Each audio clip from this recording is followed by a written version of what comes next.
Bismillahirrahmanirrahim. Today, I would like to talk about correctness. Previously, we learned about concreteness. What is concreteness? Now, somehow, it is confusing between concreteness and correctness. I'll discuss about it later on. So far, let's discuss about correctness. Correctness means accurate.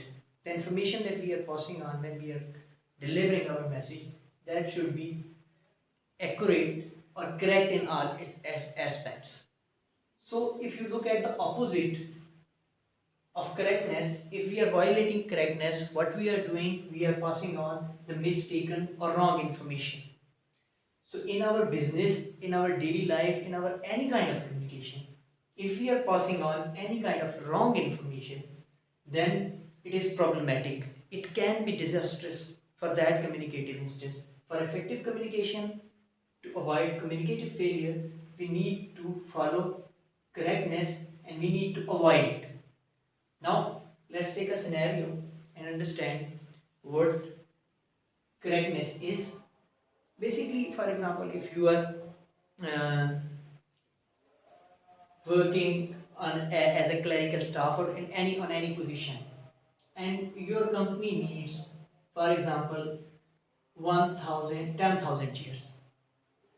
You need 10,000 chairs, but the letter that you have sent to the supplier, in that one you have mistakenly added one extra zero, and these are now 100,000.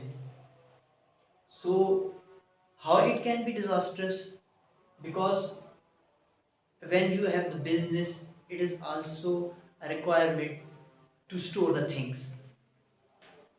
Now, in this situation, when you have ordered it, you did not cross check your information. You knew you need 10,000, but you have written 100,000. Now, if they are sending on the courtesy basis, if they accept your error and they take back the remaining 90,000 shares, then it's their favor. But definitely, they put some cost to deliver those things and all those things. Even in that case, you have to face that damage and that loss. And if this is the first time deal and you have not a very good relation with them, and then you are saying, oh ho, we have written 10,000, they will show you on their letter that this is 100,000 and we are supplying and it's your bill and you have to buy it.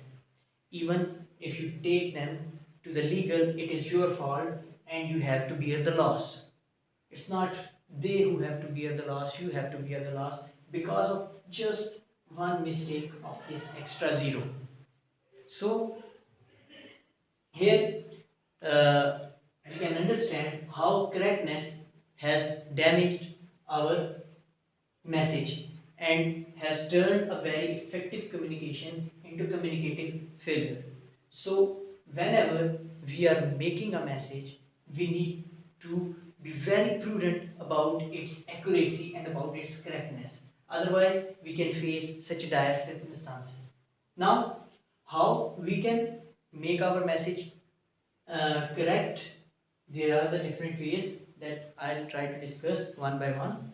First of all, it's not only the words, stats that you have to